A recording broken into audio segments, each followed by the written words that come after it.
Connor, Steve. do you want to hear the most annoying sound in the world? Sure. How about this movie being added to HBO Max the day after you paid $4 to rent it? That's pretty annoying, Steve. It's very annoying. Hey, them Farrelly brothers. They got a quarter from me. I did. Folks, welcome back to the conclusion of this miniseries. Welcome. We should probably introduce. The name of the show is Radio Rialto. And Connor, this journey, we've come so far, but the destination, we got there so quick. We went all the way from Rhode Island to Colorado. Aspen, Colorado. We got in our carpeted Shaggin' van, wagon? our shaggin' wagon, and we watched Dumb and Dumber from the year of our Lord Connor, 1994. Ayo! I like these softballs you toss me. Directed by Peter Farrelly and also Bobby Farrelly, but he wasn't credited. But it's a co-directed movie. It's a Farrelly Brothers movie. Connor, what do you have to say about Dumb and Dumber? It's a very big part of my childhood. It's an iconic movie. I've seen it now over 26 times. Oh my God, it's just so many times. So many times. I've seen it so many times. The times blend together. Mm-hmm. So it's probably even more. It's probably close to the 30s now. That's crazy. But no, I love this movie. I obviously rated it very high on Letterboxd. I probably gave it half a star, higher than it needs. But I would argue, well, more than half a star than it needs. But it's a very important movie in your life. You grew up watching it. It is an iconic piece of cinema, and I say that unironically. No, it is. It's like it's an iconic comedy of its era. It is a defining movie of its era. Mm-hmm. It's iconic for the era I was born in. The era before you were born in. Well, that's true. It was 4 years before my birth. Yeah. I don't know. It's always... It sounds so weird to say. Dumb and Dumber's always been there for me. But it's been like a constant... When was the first time that you saw this movie? Oh, I was young. I had probably like 5 or 6 years old. Oh, wow. Yeah. Because I grew up with all these movies. Yeah. I saw this in middle school. It was always like a title to me. It was for some reason just based on like, this movie came out like 2 years after my parents were married, like a year after my brother was born. They were not like this. My father had seen it, but like it was not like a beloved movie in my household at all. Yeah. So in like middle school, when I like really started getting into movies, I basically started watching any movie that I like heard of. Because if I had heard it and like garnered it from like popular culture osmosis, it was probably important enough. Yeah. So I have seen it once, and I've seen like a bunch of scenes here and there, like the iconic ones, and then I've just it's Dumb and Dumber. I don't know. Mm-hmm. So because we both watched the theatrical version. I rented the theatrical version.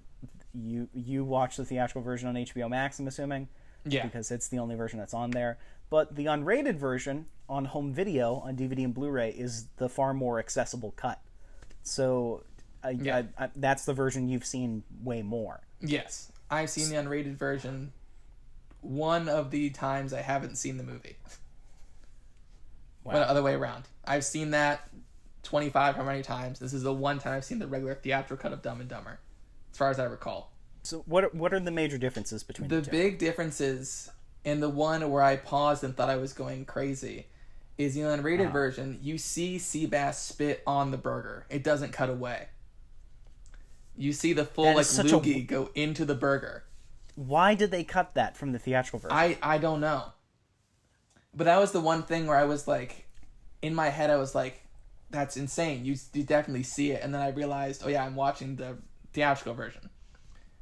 Because as someone who's only seen this movie once before, I'm like, that's such a weird cut. Like, why don't you show the loogie? It was probably a weird... I don't know. Maybe it was a studio thing. Maybe it was an MPAA thing. I don't know.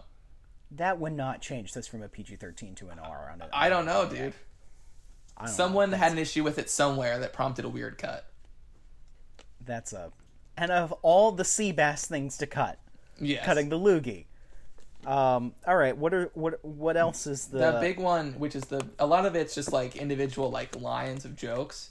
Yeah. The only like big like scene difference is in their honeymoon suite hotel. Lloyd and Harry listen to a couple have sex in the next room, which that scene's Alright. always been kind of out of place for me, and it goes on for like 2.5-3 minutes. That's too long for that scene. Yeah. Are there like It's any just- jokes of? It's not really funny. It's just them listening to a couple having sex. All right, that sounds like a there. Farrelly Brothers joke, though. Yeah. I don't know. It's not. I mean, I like the loogie, but other than that, it's not a superior version of the movie. It's pretty much the same. So, Connor, I mean, this is one of your favorite movies. Do you just want to go down a list of things you love about it, things you don't like about it, or? Yeah, I mean, the things I don't like is a lot shorter of a list. Yeah. And it's where the film does not age particularly well in terms of, like, what we deem as, like, I don't know. Blind jokes should never have been a thing in general. But, Here's the thing. No, they shouldn't. But it's so dark. yeah. I don't think they're making fun of the blind kid. Yeah. I think it's just the joke of like how twisted of an act that is. And I think when it comes back in the new story and everyone is reacting as like this god-awful thing, like this terrible tragedy, I think that is more of the joke. Okay. The Billy thing has always, when I was a little kid, like, kind of rubbed me the wrong way a little bit. I was like, I don't know, maybe I just sympathized too much with Billy as a young boy. I kind of love how twisted it is. I love him saying, "Here, birdie, birdie." Yeah, here, Good pretty birdie. And then the second thing is Seabass in the bathroom. Yeah, it's Not a not. fan. Because here's the weird thing. I don't have a problem with it because it's homophobic. Mm-hmm. Because it's still, in terms of levels of homophobia, I feel like Ace Ventura is still worse. Yes. I don't like that it's basically a rape joke. Like that's the thing that's really unsettling. That Harry's, Lloyd's in the corner, like, sucking his thumb as, like, Seabass is, like, forcing his head down. And it's too intense. It's too much. Yeah. I feel the setup of like for manly love be here at on March 25th, 12:15 sharp, and then he checks his watch and it's like down to a T. Yeah. That's a fairly decent setup for what like fairly problematic standards by today's standards. And the fact it being Seabass again is a good like reverting of audience expectations. It's way too intense. Yeah. No, if the joke had been Seabass, like, sees him And just like beats the shit out of him.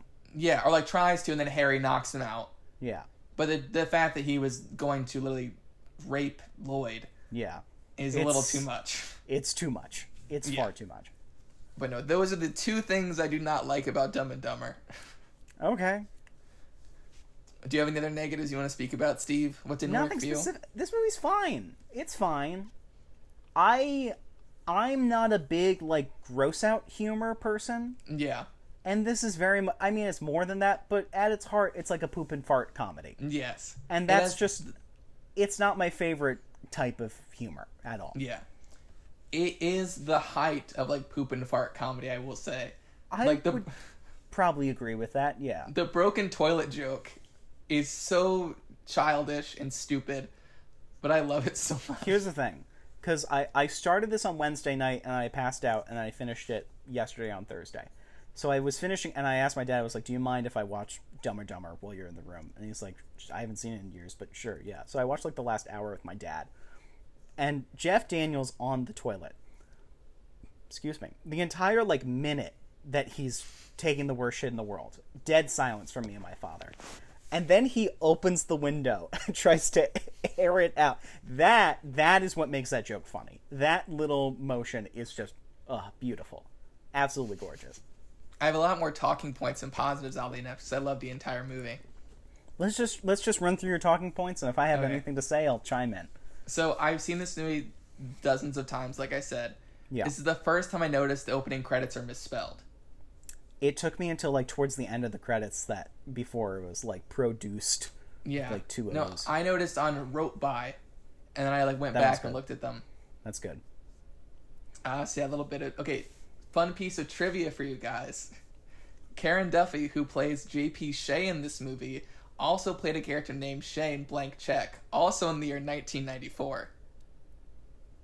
Who is Karen Duffy, though? Karen Duffy is the woman who works for the bad guys. Her character's name is Oh. J.P. Shea, and she played Shay, the girl who kissed the child in Blank Check. That's not the lady. It's the same actress. Is it? Yes. She looks totally different in this movie. Mm-hmm. It's just the fact of wearing short hair and having short hair and wearing darker makeup. The gangster stuff doesn't work for me in this movie. No, it doesn't. I did not remember it was in this at all. I just thought it was a road movie where they were trying to get to Colorado. I did not remember the whole mob element. Yeah. Well, J.P. Shea and I forget the guy's name. The gangster, the guy who looks like Danny Aiello but isn't. Yeah, that guy. There's a lot of good bits with them. It's my positives, but the gas man bit is really funny to me. I also like the gas man bit. The phone booth is funny to me. I like, isn't it obvious? It's a sign. We killed their bird, they killed ours. That's really good. No, the main antagonist, I don't like him, that guy. He's never really worked for me. He's always a part of me that just comes with the rest of the movie. I'm blanking what the guy's name is. The guy who works with, he's friends with the family. Exactly the point. None of that really works. No. This movie wastes Terry Garr. Yeah. I mean, Terry Garr is a legend to end all legends in my book, and she has 2 good lines. She's in 2 scenes total, I think. Yeah. So that's that. Next talking point. Oh yeah, that's talking about the rated version. Another Silence of the Lambs reference. Yeah. The one from Ace. Fava beans and nice community. Yeah. I'd like to eat her liver. Another Silence of the Lambs reference. And I don't know if you saw this, but John Singleton is thanked in the credits. Really? Yeah. And That's I looked into it, and apparently the Farley brothers visited the set of Higher Learning and asked his advice on certain scenes. Interesting. Because I was trying to figure out what they had done before this, and it was they wrote 1 episode of Seinfeld. It looked like. How did they get this movie? I have no idea. Because I was watching the movie, obviously, and I went to credits, and I saw "Thank You, John Singleton," along with a bunch of other names, and I was like, "Is that the John Singleton? Boys in the Hood, John Singleton?" And I looked it up, and he did an interview where he's like, "Yeah, I'm credited in Dumb and Dumber. I like that a lot." That's very interesting. Mm-hmm. Because this is the first Farrelly Brothers movie, so which is probably why Bobby didn't get the credit. Because, I mean, that happened with, a lot of the early Coen Brothers movies. That happened with the first John Wick. When you have a director duo, but they hadn't directed anything before, a studio doesn't want to give 2 directors credits. I think it's a union thing. I think so. So that's why Bobby got the sideline. Who is the older of the 2 brothers? I have no idea. I would guess Peter. My guess would be Peter, too. Let me do a quick Google. I really don't know much about the Farrelly brothers' early life. Okay, so Peter is 63, and Bobby is baby 62. Bobby, so Peter is a year older. Irish twins, a proper pair of Irish twins. Does it say anything about their early careers or anything? Did they come from sketch or? This is a very sketchy movie. It is. No, I mean, not really much. Apparently, he was interested in screenwriting, wasn't in directing. So it looks like he was a screenwriter first. And I guess just nothing ever... So he probably sold stuff, just nothing ever got made? Yeah, and it looks like Dumb and Dumber was the first thing that sold, and they just let him direct. That makes sense. Very interesting career, Peter Farrelly. Yeah, no, it looks like he was a screenwriter before that, and then this is one of the first things that sold, and they got him directed. Very interesting. And what's next in your talking points? Let's keep the ball rolling. So this is about Dumb and Dumber 2 in actuality. But I don't know if you know this, Steve, but Jennifer Lawrence, Academy Award winner Jennifer Lawrence, is a huge fan of Dumb and Dumber. You have told me this before. And there was rumors she was going to film a cameo in Dumb and Dumber 2. Mm-hmm. And there has been no straight answer whether or not she filmed a cameo. If she did, was it scrapped? Was it planned but not filmed? All that jazz. Yeah. So there's this huge controversy. I personally think she's in the movie. Mm-hmm. And just like me being a Dumb and Dumber fan, and have you seen Dumb and Dumber 2? No. Why would I see Dumb and Dumber 2? Hey, I'm just telling you. In Dumb and Dumber 2, Frida Felcher is a big part of the movie. And it's the big sequel thing where one of their kids, it's either Lloyd's or Harry's kid, Frida Felcher had, and they're trying to find the daughter. Okay. And there's flashbacks to the young Frida Felcher. Uh-huh. And you only see her from behind. Okay. I'm pretty sure that was Jennifer Lawrence's cameo. But her team turned it down. Like, we don't want her in this movie. Because that was a big rumor, is that she filmed it, but her team was never happy with it. And then her team finally convinced her to just axe it. And that scene has always been weird to me. You only see her from behind. I think that was supposed to be Jennifer Lawrence's cameo. It's like a young Frida Felcher. They might have even reshot it using a body double. Yeah. That was my guess. Do they de-age Jim Carrey and Jeff... I don't... It's been... Yeah, I haven't seen it since the theater. I don't remember if you see them or it's a different actor. I don't remember. What if they brought back the guys from Dumb and Dumberer just to fuck with people? Gosh. Even though the Farrelly brothers specifically disowned that movie. Which you know your movie has to be bad if the Farrelly brothers disown it. Yeah. No, that's a movie I will probably never watch again, is Dumber and Dumberer. Which I spoke about this, I believe, on the Ace Ventura episode. You did. One of my least favorite movies of all time. It's your Man of Steel. Yeah. It is horrendous. Yeah. But that's my talking points. My ending with the Jennifer Lawrence conspiracy. Is that all? That's all your talking points? Yeah. There's so much of this movie that we haven't talked about at all. I mean, here's the thing. Dumb and Dumber, I think there's not a lot to talk about it with me because I love it so much. I thought you would have, like, essays worth of, like, notes and things. No, here's the thing. Also, I've seen it, like, upwards of 25 times. So this movie's just, like, fine wine to me. It just, like, it flows. There's no bumps along the road. Okay, all right. In that case, why don't we try to, like, run down the plot and see if there's, like, any notable... Okay. Well, what do you want to talk about, Dumb and Dumber? I really have, like, one thing that I want to talk about with Dumb and Dumber. Go about it. Then I have a couple things, but, like, my one little, like, talking point that I'll throw out. The music in this movie is par excellence. What the fuck is his name? Todd Rundgren, who is, like, a legend of 1970s underground rock. Whose most famous album is Something Anything. Songs like I Know the Light, Wolfman Jack, like he has a cult following. And I saw that he did the score for this movie. I'm like, is that the same Todd Rundgren? So the score is like kind of fun and whatever, but then the needle drops in this movie are just like insane. Like I kept texting you and Clay about this, but there's a song used in this movie that is now the theme song for Peaky Blinders. Mm-hmm. So I was completely thrown off when it was in this poop and fart comedy. Nick Cave and the Bad Seeds, Right Red Hand. I didn't realize the song was that old to begin with, because Nick Cave has been around forever, and that show uses a lot of his music. Yeah. See, I know that song from Scream. For me, it's more iconic in Scream. Is it also in Scream? Yeah, I think it's in Scream 1 through 3, if I remember correctly. Oh, wow. Anyway, that's another theme song for Peaky Blinders. Peaky Blinders, good show. It's like if The Sopranos was good. That's probably the hottest take I've ever had. Yeah.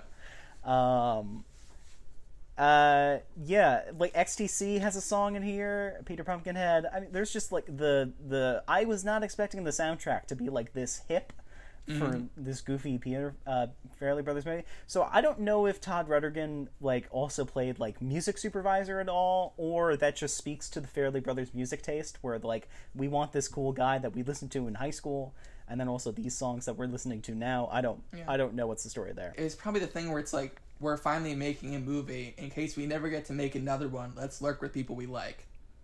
That's probably the case. Because I know that the Farrelly Brothers are, like, very involved with their soundtracks. Like on their IMDb, like the soundtracks for Kingpin and Something About Mary specifically, they're credited as producers on the album. So it might just be more. It's just like, this might be our one shot to make a movie. Let's just put every song that we like in it. Yeah, the music in this movie is really good. Let's run down the plot. Let's start from the beginning. Okay. Let's go in depth. Lloyd Christmas, he's a limo driver. Okay, I have a hot take. Mm-hmm. I think Jeff Daniels is better in this movie than Jim Carrey. I have always connected with Harry more than I've ever connected with Lloyd. I wouldn't say better. For me, they are perfect equals in this movie. They balance each other out perfectly. I slightly disagree. Because for me, a beloved movie series from my childhood, the way you feel about Dumb and Dumber is how I feel about these movies. The Bill and Ted movies are probably the closest thing you can really compare to these two characters. Because you could also throw in Wayne's World in there, but they're not really dumb. They're just kind of losers. I feel like the way that Bill and Ted portray those two characters being dumb is both more realistic and also less hurtful. I don't think this movie is in bad taste. I feel like the way that Harry and Lloyd are dumb is just sort of inconsistent. Yeah, I can see that. Like Harry's that. Like when Harry says like you accidentally drove 1/6 across the country. Yeah. That's far too specific. I also don't like that Lloyd can't read and Harry can't. I don't know. I feel like it's Bill and Ted, it's beautiful because like those two make essentially one functioning person. Yeah. And not in a way that's belittling. It's just that these two people, their personalities complement each other beautifully. And also, like, the thing about Bill and Ted is that they are just, like, outward, like, just project, like, kindness and decency. And they are just highly empathetic beings. Yes. And, like, Bill and Ted, while they are not the most street smart or streetwise or even book smart people in the world, they have these other qualities that they exude that really is what makes them exceptional. Whereas Harry and Lloyd, I think, are only as dumb as the movie ever needs them to be. Also, I retract a statement that I made in our Ace Ventura chat, because you threw out the notion who's dumb and who's dumber, and I said Jeff Daniels is dumber. It's the opposite. Jim Carrey is the dumber of the two. Mm-hmm. I picked that up too with like little tiny things, like obviously like Lloyd can't read. Yeah, and Harry can't. Not people saying people who have trouble reading are dumb. That's not what I'm saying. But well, here's the thing. We're not saying that. The movie is saying that. The movie is saying that, but we're not saying that. Illiteracy comes from a multitude of different reasons. I mean, I'm a special ed kid. Growing up, I knew a lot of people who really couldn't read fully until high school. Things like that. So it could come from learning comprehension. I mean, it's just, we have to accept that this movie came out in 1994, and it has a fairly nebulous definition of what makes a dumb person. Yes. No, and the thing you bring up, the big thing about the Bill and Ted thing that I got from that was Lloyd especially is not an excellent person. He is a very bad guy. It's this thing that keeps coming up all three of these movies. Like, all three of these characters of Jim Carrey are extremely unlikable. Is Stanley the most likable of the three? I think by default. Yeah. You can make an argument for Lloyd because, I mean, this sounds awful, but he's technically an innocent. I don't know. He does some fairly nefarious things.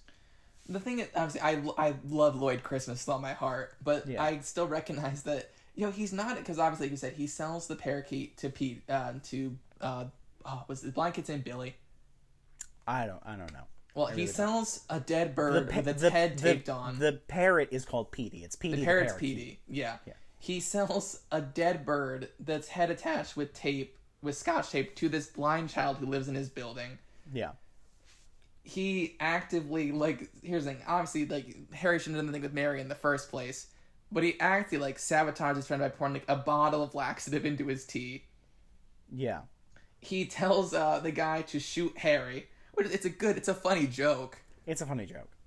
But, like, he doesn't really care about other people at all, even his best friend. No, but no, the thing about that joke is that even though they just had this argument, it was like, I'm never speaking to you again, they instantly... When Harry offers himself, shoot me, Lloyd says, no, shoot me. Yeah, it's true. And then Harry brings up the point, it was like, no, I stole your girl. And he's like, you're right, shoot him. Shoot him.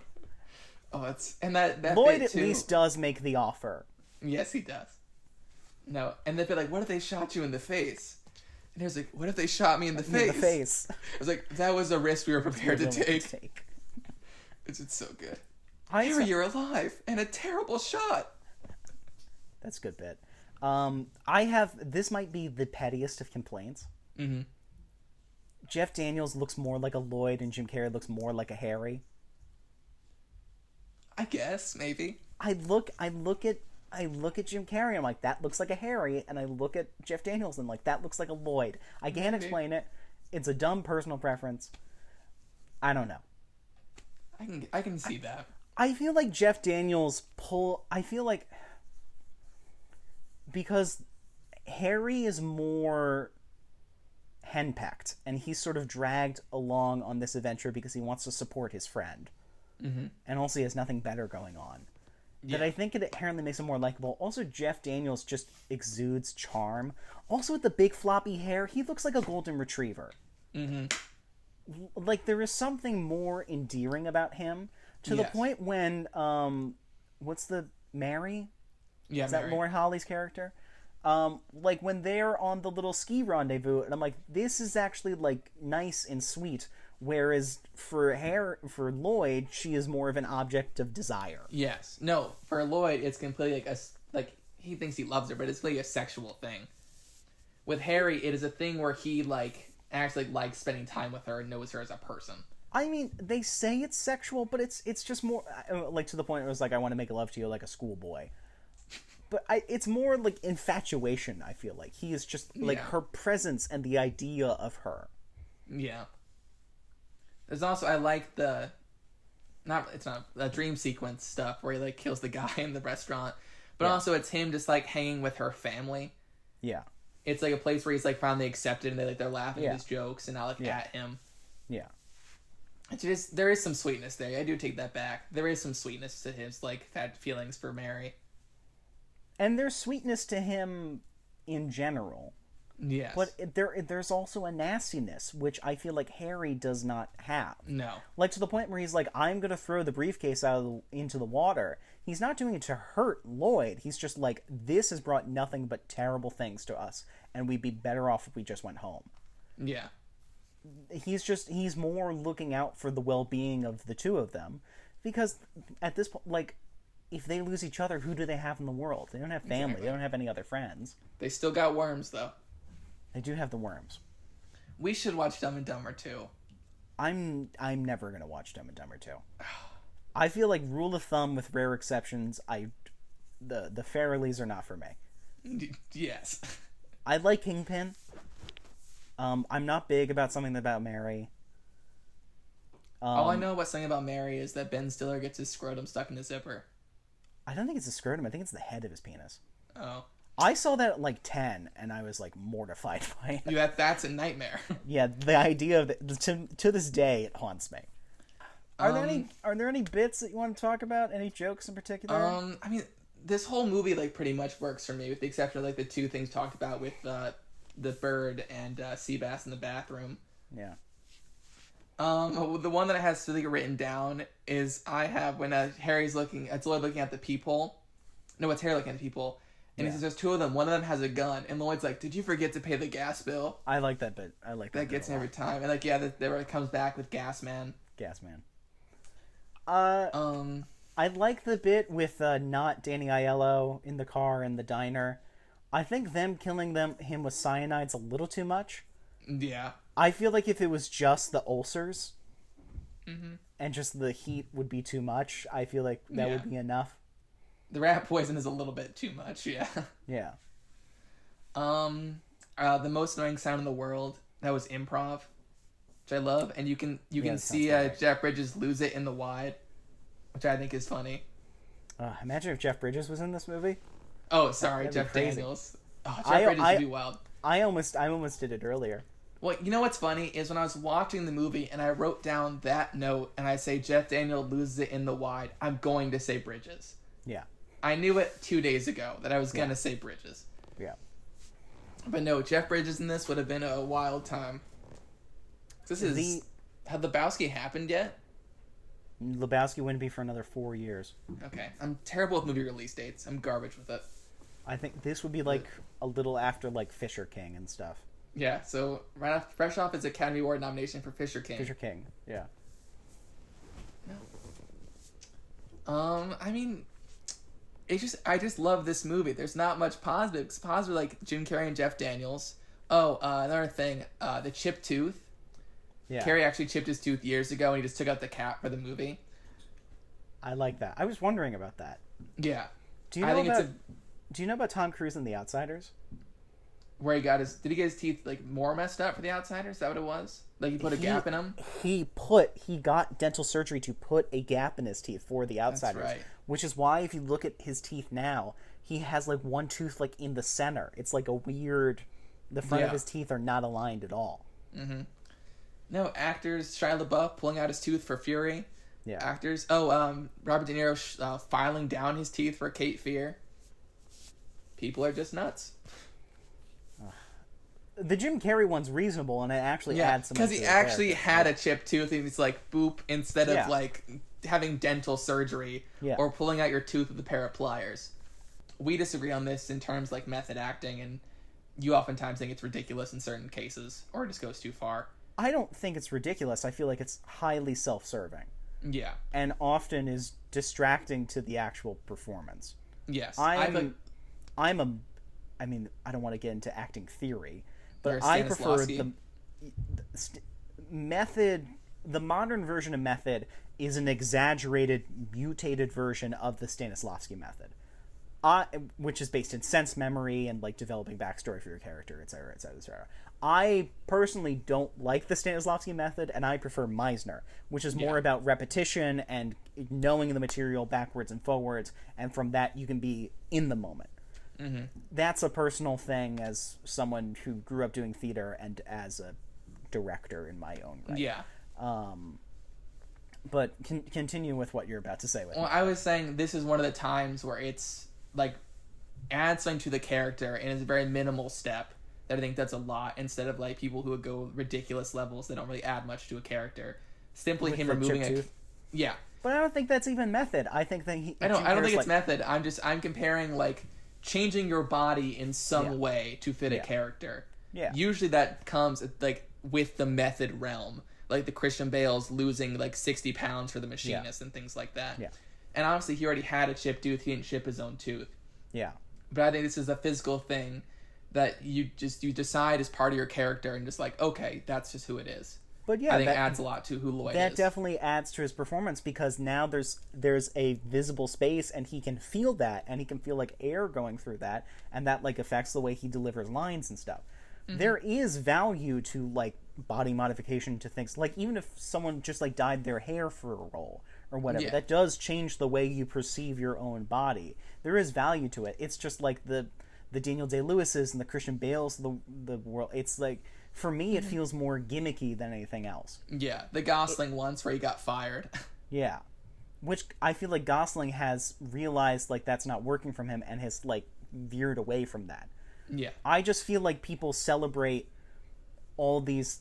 It's like it's not what you should be focusing on, and I feel like a lot of times people do it for attention. I mean, if it adds to your performance, great, but at the end of the day, you don't have to live in the woods and build a log cabin.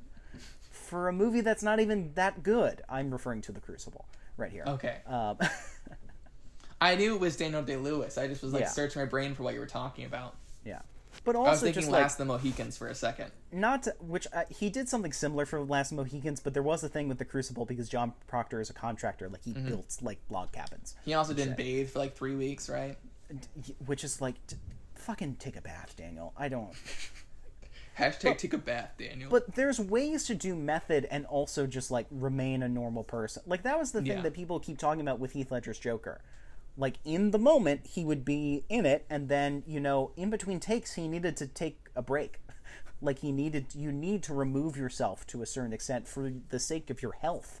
Yes. I know people are just like, that's sacrificing the performance, but I'm like, I need Here's you to the be thing. alive. If Heath Ledger, if he was sacrificing the performance and still gave one of the more iconic performances of that decade, Exactly. then, yeah, you're fine. Heath Ledger is like what I consider like the reasonable level of method compared to Jared Leto when he played the Joker. Yes. Is like all the wrong lessons. Mm-hmm.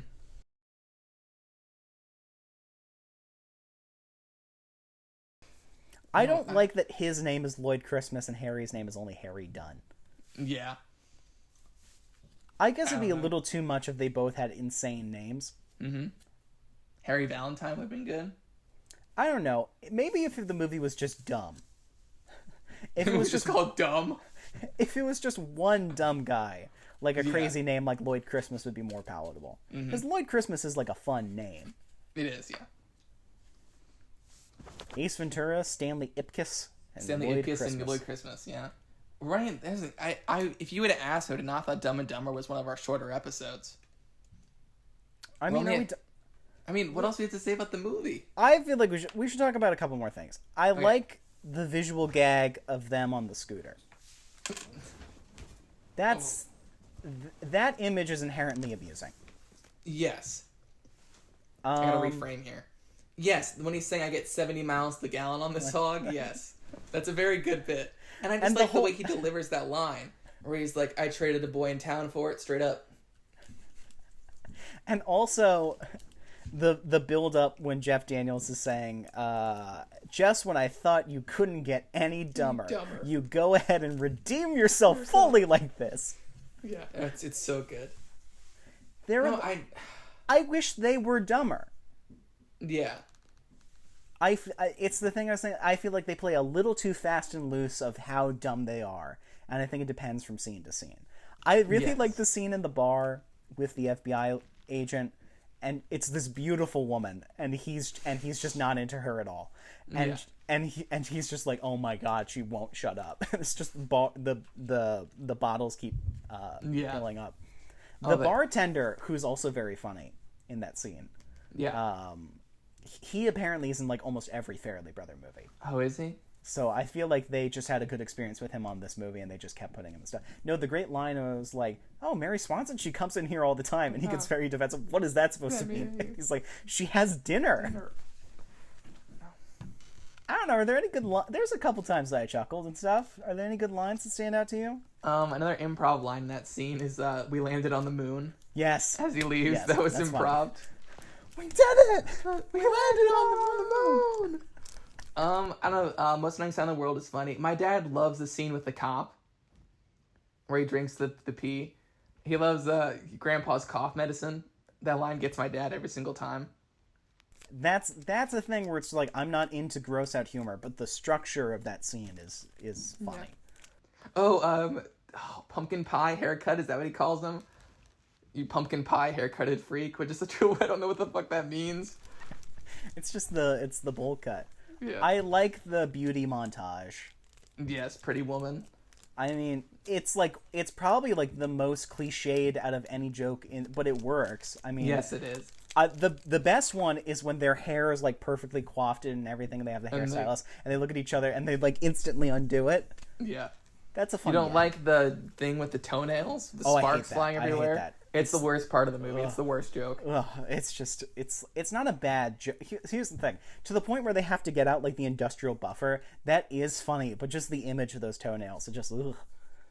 The retrospective is over. We've done our job. We have. We completed Jim Carrey 1994. JC94. Mm-hmm. I didn't say the title in the beginning of this episode. I didn't say we're doing JC94. We did. They know by now. Avid listeners. They all know. Our rabid fan base. Mm-hmm. We get like 3 views a video. I think it's 1 for each of us, and then some weird anomaly of the YouTube algorithm. Yeah. Some guy is like, what do people think about Dumb and Dumber? Let us find out. I don't know, any other bits you want to talk about? I mean, it's mostly a bit movie. It's just, I wrote in my notes, just bits. I like the image of Floyd with the oversized cowboy hat. Oh, yes. The whole joke where Harry says, but only the essentials. And it's just a box of crap and an oversized cowboy hat. No, it's 2 boxes of beer. I feel like there was other stuff, too. No, I think it's just 2 giant boxes of beer. No, there's the box of beer below it, you're right. And then there's the box of, like, crap that has, like, the windmills in it and stuff. Yeah. Yes. And an oversized cowboy hat. And the old lady. This is such a complaint. It's, like, the pettiest complaint I could have. Because in the beginning, he's a limo driver. So he's wearing the tux. I don't like that he's just wearing a suit for, like, the good, like, first 25 minutes of this movie. It seems off, because, like, I want him to be dressed like... Because they both dress like children. That's one of the things I like. That Lloyd, particularly, is dressed like an 8-year-old boy whose mother dressed him. Yeah. It's very much like the striped shirt and the jeans and, like, the windbreaker. It very much feels like an outfit that... I feel like I had a very similar outfit when I was in kindergarten. Oh, we all did. Here's the thing is, I love this movie so much, there's not a lot to really say about it. No. It's just Dumb and Dumber. It's where the beer flows like wine. It's the perfect place. It's a fun movie. It's aged pretty decently for the most part. It's a little... the female characters don't have much to do. I don't love that. No, Mary exists to be fawned over, and then J.P. Shea just disappears in the final act. Yeah, she really does. Yeah. She's at the hotel, she disappears, then we see her get arrested with the other guy. She was probably keeping watch of the dude. The whole threat, like, I wish that we saw, like, them holding the husband hostage.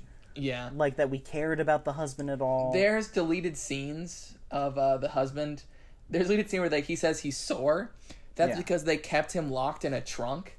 Yeah. And you see in, behind this, like, a deleted scene, the scene where it's, the guy talking on the phone, it might even be in their house, where it's him and JP Shea, and it goes up, and there's the shot of the window.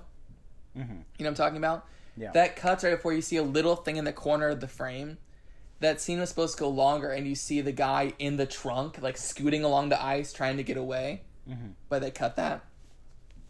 So you see a little bit of, like, he is held captive, but there's nothing really, like, big about it. I think kidnapping is already too dark for this movie enough, I think. I disagree. I like when this movie gets dark, and I feel like it should do it more. Because the phrase fun kidnapping is weird, but it's not like a fun kidnapping. You know what I mean? Like, it's not zany, it's just sad. I feel like it would establish the stakes better. Like, the idea of these two utter nincompoops up against, like, very real danger. Because, like, when Harry gets shot, it's kind of startling. Yeah. Like, you could recut that scene where it feels like a Coen Brothers movie, where it feels like Fargo. Yeah. So I feel like if we had the contrasting of, like, the most ridiculous, broad, like, beyond Three Stooges versions of, like, two dumb guys as we could get, up against, like, a very real danger and violence. Yeah. I feel like that balance would work a little better for me.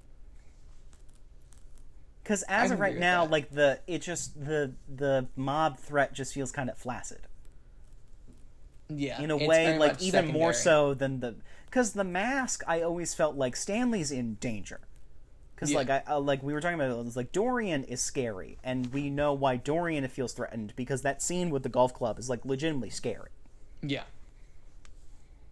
I get that. I feel like, to summarize our experience overall, I feel like overall, The Mask might, in theory, The Mask would be a better movie. I like what The Mask is doing more. I think the highs of Dumb and Dumber are higher. The moments that really stand out in Dumb and Dumber are superior than the moments that really stand out in The Mask. Yeah. And I think they even out about the same. Yeah. I laughed more during Dumb and Dumber than I did during The Mask. Dumb and Dumber, I can't really explain why it hit me harder than both Mask. Well, I know why it hit me harder than Ace, because Ace is not a good movie. Ace is terrible. It's the worst movie we'll probably ever talk about. We'll see. Here's hoping it's the worst movie that we ever talk about. We'll see. No, I know why Ace didn't hit me, but it's a very good point, is I don't know why The Mask didn't have as big effect to me as Dumb and Dumber has, but for some reason that movie is just, like, inked into my soul. Yeah. It's like it's a part of me. Your relationship with Dumb and Dumber is very similar to my relationship with probably Planes, Trains, and Automobiles. They're both they're both road movies. They're both two-handers. I also have a very personal connection to Planes, Trains, and Automobiles because that's a movie that I watch with my dad, much like you watch Dumb and Dumber with your dad. But also, like Planes, Trains, and Automobiles, me and my dad would watch it every Christmas. So there's like a tradition tied in with that. Whereas this was just a movie you watched all the time, which is still has a value to you. Yeah, exactly. I guess, that's a good point. I didn't watch The Mask 25 times with my dad. Yeah. That's a good point. No, it's just, here's the thing. I recognize that 4.5 is too high on Letterboxd. I realize that. The 0.5 is like, well, probably like a 1 star is like very much nostalgia stuff. Because here's the thing. That's valid. Every now and is. again, you're allowed to have a couple movies that it's just utter nostalgia. I just love it, even for its flaws. No, I think it does work. I think revisiting stuff with a critical lens partially, like, hurts me a little bit. Because it's funny enough, like, the X-Men stuff, we talked about how I rewatched all that, and at the end of it, I was kind of like, I didn't like Hugh Jackman as Wolverine nearly as much as I did back then. Mm-hmm. It's the same thing where I watched these 3 back-to-back, and I still obviously love Jim Carrey, but coming at it, like, not as a child, and, like, coming out, like, actually, like, I'm going to be discussing this movie afterwards, and I always pay attention when I watch movies, but there's an added layer of, like, extra concentration, like, you're going to have a discussion about it afterwards. Yeah. I was watching these as, like, film school movies, as opposed to, like, I'm going to watch Dumb and Dumber. Yeah. So watching these back, I'm less impressed with Jim Carrey in these movies. I'm glad you brought this up, because I have a very similar feeling. I feel like these are very good showcase. Like, the whole thesis of this miniseries that we have is like these were the showcase for his talents initially, and he blew up, and then his career as a whole sort of expanded upon or reverted audience expectations based on these 3. We can consider it like one joint debut because they're all very similar performances with their individual differences. I feel like he would figure out his thing better in later movies. Mm-hmm. I stand by Truman Show is my personal favorite Jim Carrey performance. But things like Liar Liar and Bruce Almighty, because there is something like snarky and kind of unlikable about Jim Carrey, but he is also very charismatic. The thing about Liar Liar and Bruce Almighty, at the beginning of those movies, you're not really supposed to like him. And then over the course of the movie, he redeems himself.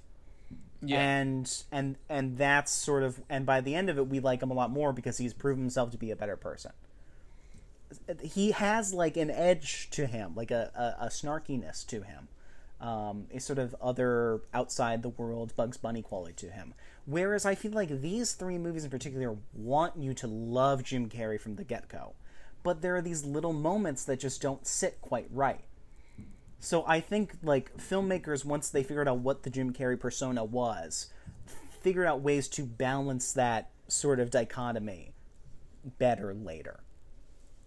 Completely agree. But I feel like these 3 movies are just such an impressive display of, like, raw talent. Because he's really given you everything he's got, and then it just becomes more refined later. Exactly, yeah. This is a really good experiment. I'm glad I did it. Yeah. And I'm glad our next thing is movies I've never seen before. Yeah. So I won't be coming at it and ruining my childhood in the process. I don't think we ruined our childhoods at all. I was doing the movie I have joking the around. least attachment to is the one I didn't like. So. Yeah. No, I was doing hyperbole. Well, I was also gonna say that just comes as a product of age. Obviously, as you grow, like you have different opinions on stuff. Your taste evolve. Yeah, taste is gonna sound so pretentious, but like going to film school and exposing myself to a lot more variety of movies and like other voices and like stuff that I watched as a child, and I look back at it, and Dumb and Dumber is not a cinematic. I say it's like a cinematic landmark to me, but in reality, it's not. It's not a perfectly good movie, and I've been exposed to so many other great movies since going to film school and just getting older with age. When I come back, it's not doesn't hold the same esteem it does because I've seen movies that are vastly better than Dumb and Dumber. Yes, but at the same time, I know for a fact you've watched a lot of movies that are also a lot worse. Oh, completely. Oh, you especially, because you go for the garbage in the way that I do not at all. Mm-hmm. Which I feel like that, in a way, also enriches your appreciation for Dumb and Dumber. Yeah. But also, just like Jim Carrey, these three movies in particular have a very juvenile nature to them. So, of course, they're more appealing to younger versions of ourselves. Sense of humor evolves, things like that. But I still feel like, let's get Ace out of here. The Mask and Dumb and Dumber do have their redeeming qualities. No, both The Mask and Dumb and Dumber, like you said, are very youthful, like fun. Well, they're not youthful necessarily. Very, what's the word I'm looking? They're juvenile. Thank you. Yeah. They're very juvenile movies, so when you're a child, obviously you have a blast with them. And obviously that's what worked in the theater with them, is you just, like, shut your brain off and you have a good, fun time. Yeah. Which, I mean, part because we're not allowing ourselves to, well, at least me, I'm not allowing myself to turn my brain off because I'm watching because I'm going to discuss it. Yeah. So the thing where but it's also, like, this movie in particular probably works much better with an audience. Oh, I'm sure. Any like, comedy, I feel like, works better with an audience. For the first half hour, as I was watching it by myself, I wasn't really laughing. But then I had the added element when I watched the second, like the last hour with my dad. I mean, our laughter elevated each other, and that's just one other person in the room. True, yeah. Comedy's good. Comedy is good. Connor? Yes? We've reached the finish line. We have. We're just like that. Mm-hmm. It's funny because the time between Mask and this episode was very short, but the time between Ace and Mask was very long. Mm-hmm. Because Connor blew me off a couple times. So this has felt both very short and much longer than it needed to be. Yeah. But folks, thank you for joining us for JC94. This was a nice breather after X-Men. I'm really glad we did this. And I'm really glad, I really like our decision for the next miniseries. I think it's a nice sort of transition point, getting back into the groove of the franchise. Well, it's a short franchise, it's a jazzy one, it's got a lot of energy, and they're all really unique. Folks, next time, we will be talking about, Connor? The Oceans franchise. We're talking about the Ocean's 11 movies. We're skipping the Frank Sinatra one, because no one needs to watch that movie. It's fun. It's overly long.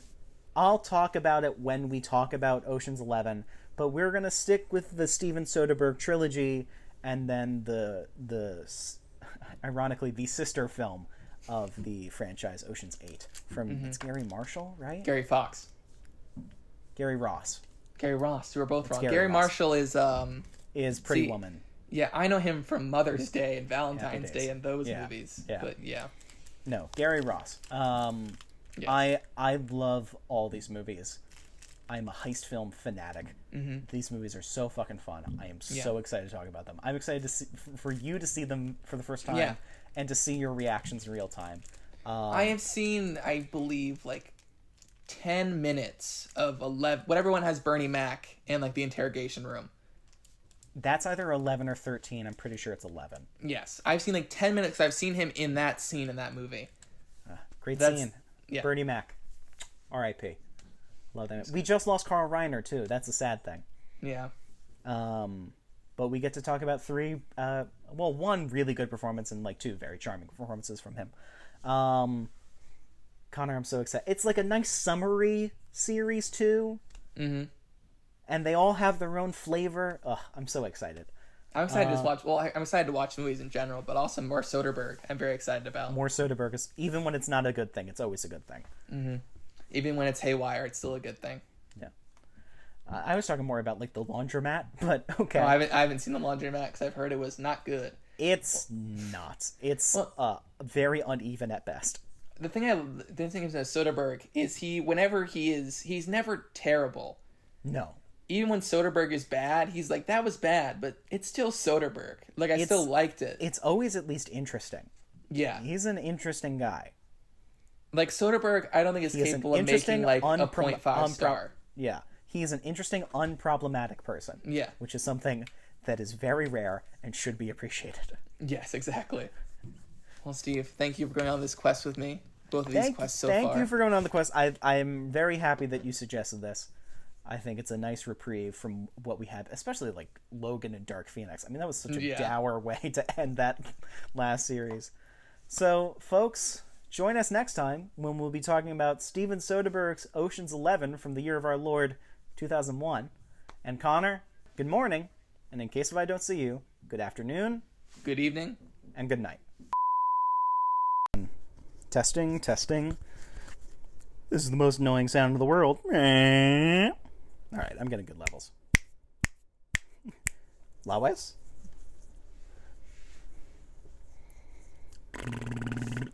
All right, ready to sync?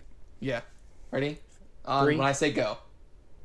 3, 2, 1, go.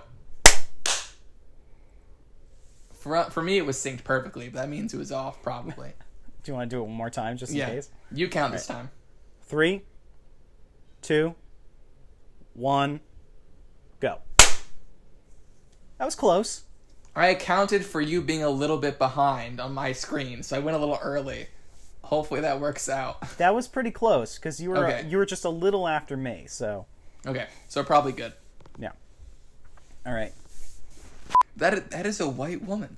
That is a Caucasian woman. It's the country's birthday, though, Steve. It's not really. It's the day that like a bunch of white guys signed a paper. America turned 2020 years old today. My name is Lloyd Christmas.